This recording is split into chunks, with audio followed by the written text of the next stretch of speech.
Even more unusual after claiming the conference's #1 seed. Frank Vogel just the 5th to do so, joining Ty Lue, Steve Kerr, Phil Jackson, and Casey Jones.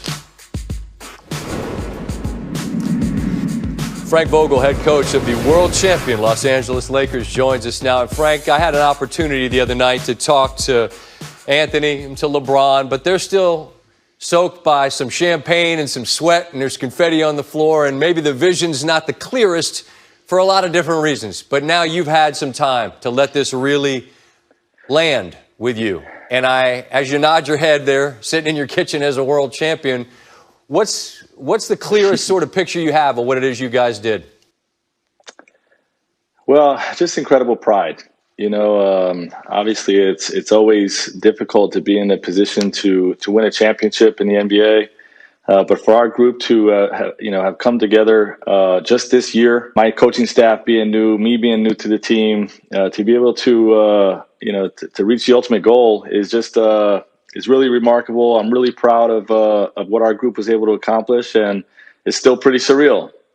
I imagine so. And given the context of where and how the league had to figure out a way, and I saluted them the other night, and Disney, and all of you that figured out a way to make it happen.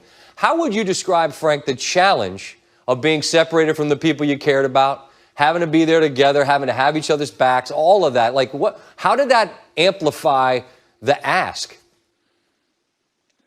Yeah, well, it was just one huge sacrifice that all of us had to make. For a lot of reasons. We all did it for the good of the league. And, obviously we all made great sacrifices being away from our families. I think it was harder probably on our families than it was even on us. But, for me and for our group, we knew that there was a chance of us ultimately reaching the finish line as champs. And, when you have that type of realistic goal in front of you, you do anything for it. And, that was sort of the approach that our group had.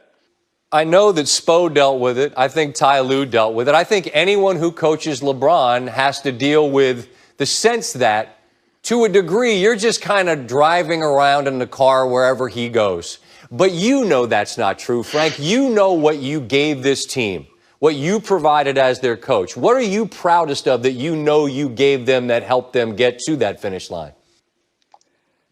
Well, I'm just proud. I'm proud of our coaching staff. They all just work together to on a daily basis bring our group the right plan. Our players, in particular, our leaders, LeBron and Anthony, took it and ran with it. You have to commit to this sort of thing, and you got to do the work. There's no other way to put it. To reach the final goal, you got to put in the work, and that's what me and my coaching staff had the mindset of doing all year. I felt like Game 5 in particular was remarkable, just the level of want-to on both sides. And the pressure's clearly on your guys' side, Frank, right? Because you're the ones that are supposed to win. And I just wonder, LeBron spoke about it the other night when he was on with me, about doubt and how you eliminate doubt. But when he lands as good a punch as he's got, and they somehow absorb it and win, how did you and your team just say, all right, but they got that one, but they're not going to get another one? Like, what's that process like? Well, there's always therapy in the film. And, Right. We watched the tape that night. And, as good as LeBron was, there was so many ways where we could have been better as a group. And we made some adjustments going into Game 6, had one of our best defensive performances of the whole playoffs. And, we've always had a strong belief in our group. So I don't think it wavered at all after that Game 5. Well, I mean, you're up 30-something in Game 6, so it was one of those odd anticlimactic wins in the end because you knew it was coming. And I just want to close with this because so much of it, and I'm looking at this picture of your whole group, but I can't help but have my eyes drawn to the guy sitting down with the MVP trophy in front of him. That's LeBron. And you coached with a lot of success against him, and eventually you run into that roadblock that he represents. Now you're riding along with him, and he's the guy that you're coaching. What was the journey like being alongside a guy who arguably is, if not the best, one of the greatest that's ever been? It was amazing, honestly. You see him from afar. I think the whole basketball world has just an incredible amount of respect for what he represents on and off the court. And for him to embrace me and my coaching staff in our first year really set the tone for our ability to lead our group. And we had a lot of fun this year along the way too. I mean, we grinded, we worked our tails off, but we made sure that we were laughing and enjoying the process along the way. So I can't say enough great things about LeBron. NBA champion once again. Jeff Zilgit. LeBron, 3 seasons ago, after you beat Toronto, you told Cleveland.com that you didn't have anything left to prove, or you asked what you had left to prove. And I wanted to know if that's changed over the past 3 years. Did you feel you had something to prove, and why is this one so important for you?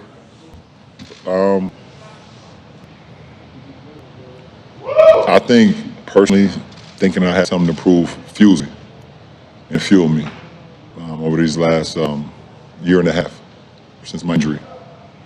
It fueled me because no matter what I've done in my career to this point, there's still a little rumblings of doubt or, comparing me to, the history of the game and has he done this, has he done that?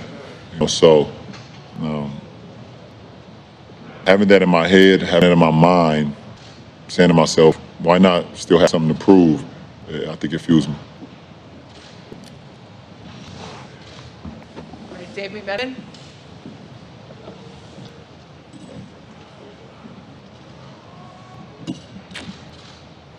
LeBron, all the circumstances surrounding this one, being in Orlando, having 4.5-month hiatus, away from family, everything going on in the country, how does that add context to this fourth ring versus the other three?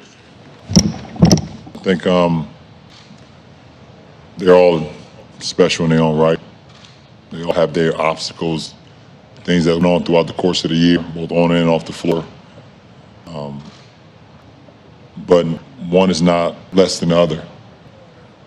Because when you're able to put yourself in this position to be able to win a championship, the first thing you start to think about is how much work you've put in over the course of the year.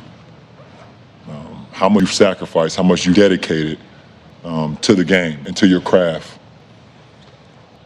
That's always been the most fulfilling thing for me, besides seeing my teammates as happy as they are, is being able to know that you could put the work in, literally trust the process, live up the process, and then see the results.